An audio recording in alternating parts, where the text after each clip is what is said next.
नमस्कार. जानकी आणि ऐश्वर्याचा master plan ठरलेला असतो.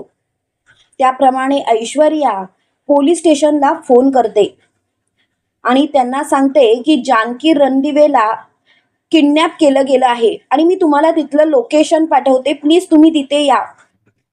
तर इकडे मकरंद त्याच्यात खुर्चीवरून उठण्याचा प्रयत्न करत असतो. जानकीला असंच वाटत असतं की मकरंद एका ठिकाणी स्थिर बसलेला आहे. ऋषिकेशला फोन करत असते, पण त्याच वेळेला मकरंद जानकीच्या कानाजवळचा फोन जोराने उडवून लावतो. तेव्हा मात्र जानकी खूपच घाबरते. तिला काय करावं तेच कळत नाही. जानकी बोलते, मकरंद तू तू उठलास कसा काय? तेव्हा लगेच मकरंद बोलतो, तुला काय वाटलं? जानकी, तू मगाचपासून फोनवरती बोलत होतीस हे सर्व मी ऐकत होतो. तू माझ्या बहिणीच्या पाठीमध्ये खंजीर खुपसत होतीस. जानकी, तू माझ्याशी जे काही वागलीस ते वागून तुझं समाधान झालं नाही की तू माझ्याशी असा असा काही बदला घेत होतीस. तेव्हा जानकी बोलते, हे बघ मकरंद, तुला तर नीट माहिती आहे माझं तुझ्यावरती प्रेम नाही. तेव्हा मकरंद जानकीचा हात धरतो. तेव्हा जानकी बोलते, मकरंद हात सोड. तेव्हा लगेच मकरंद बोलतो, त्या दिवशी तुझा हात माझ्या हातातून सटकला होता जानकी, पण आता मात्र मी तुझा हात कधीच सोडणार नाही.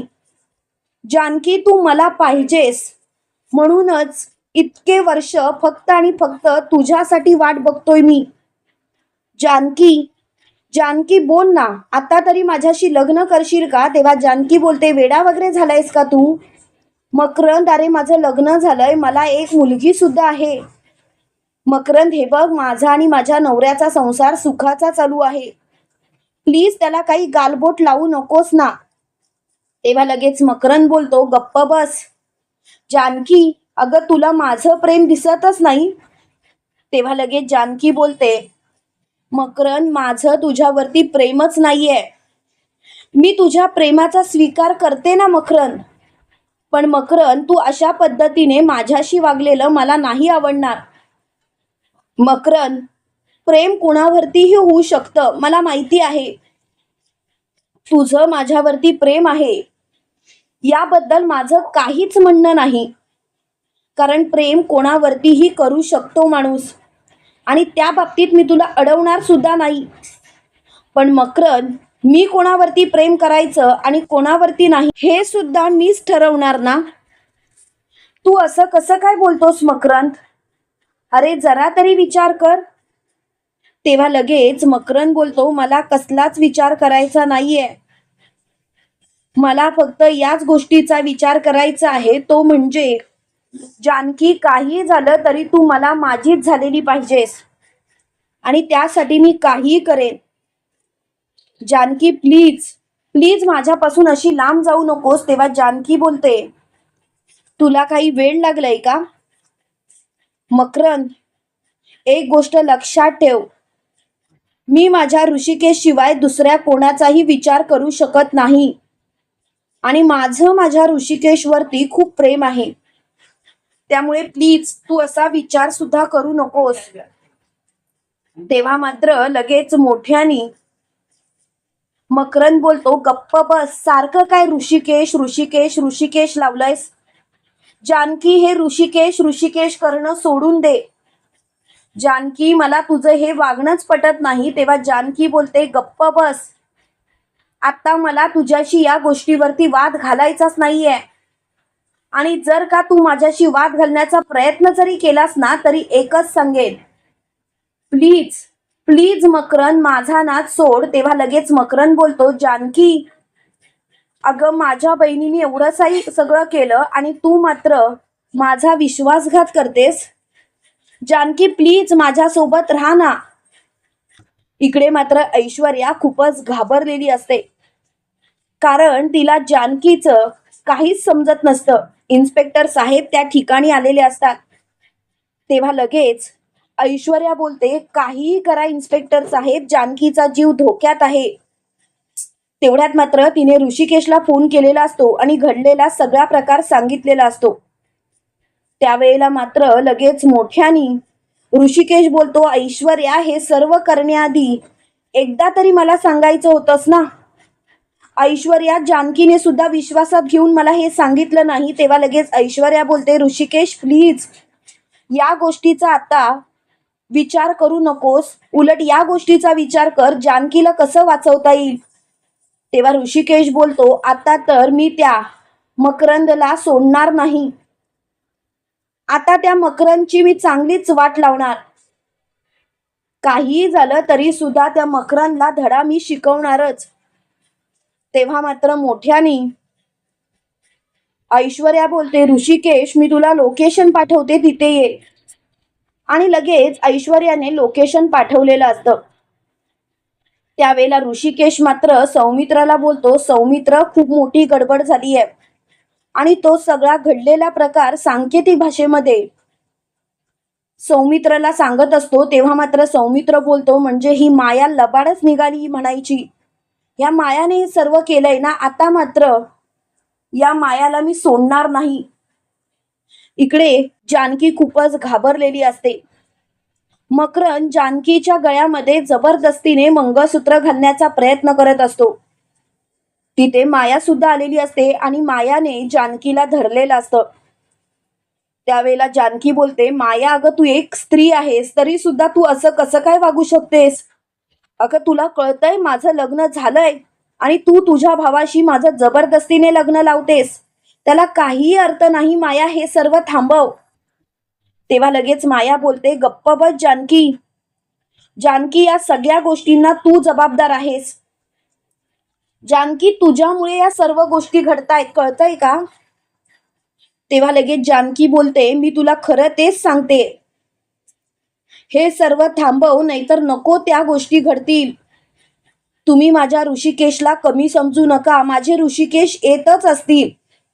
तेव्हा मकरंद हसायला लागतो आणि म्हणतो, काहीही झालं तरी तुझा ऋषिकेश आता इथे येणारच नाही. कारण मायाने अशी काही चाल खेळले ना की तुलाच कळत नाही.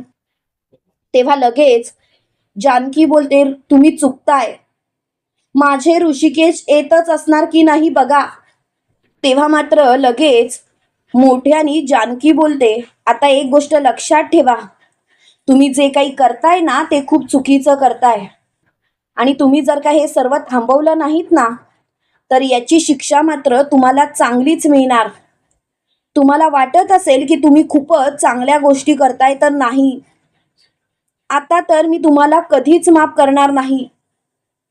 हे सर्व थांबवलं तर बरं होईल. तेव्हा मात्र इकडे ऋषिकेश ऐश्वर्याला भेटलेला असतो आणि ऐश्वर्याला बोलतो, ऐश्वर्या अगं या सगळ्या गोष्टी तू तरी माझ्या निदान कानावरती घालायच्यास. तेव्हा लगेच ऐश्वर्या बोलते, जानकी आणि मी हात मिळवणी केली होती. कारण आम्हाला त्या मायाला धडा शिकवायचा होता. मी खरंच सांगते ऋषिकेश, यामध्ये माझी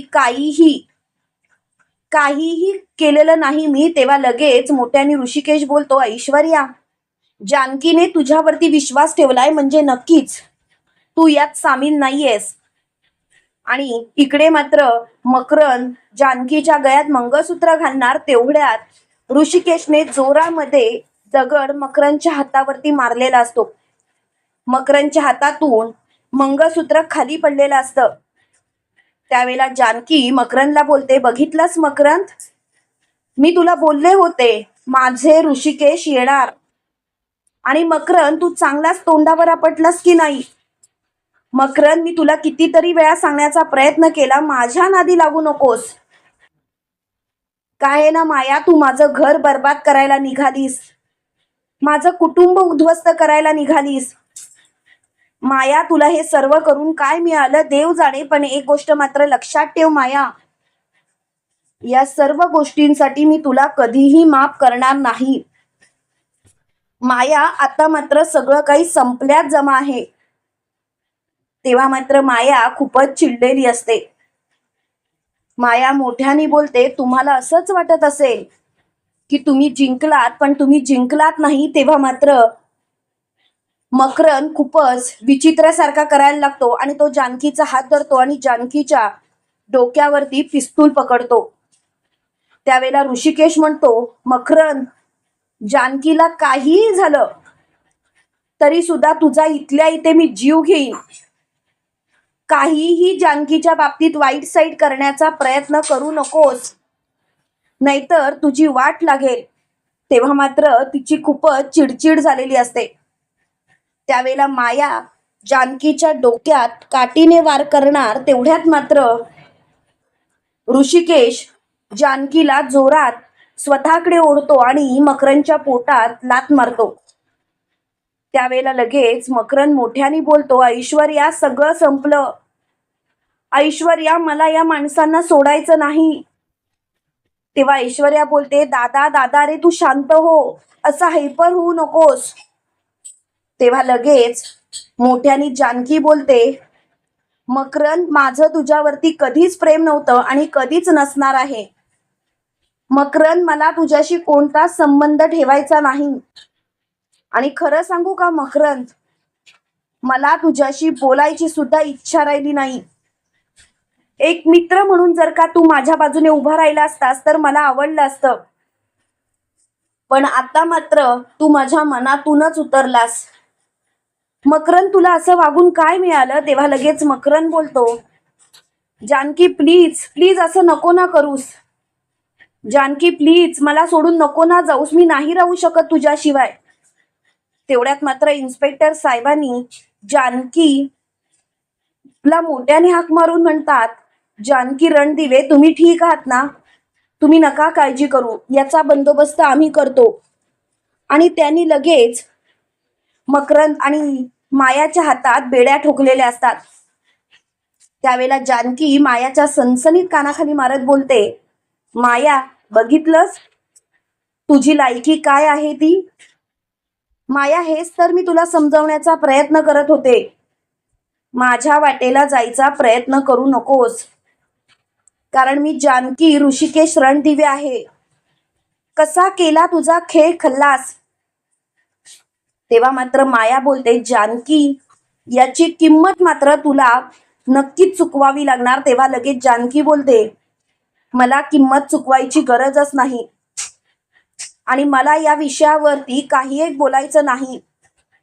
आता मात्र गप्प बस, नाहीतर काय करेन ना याचा तुला पत्ता लागणार नाही.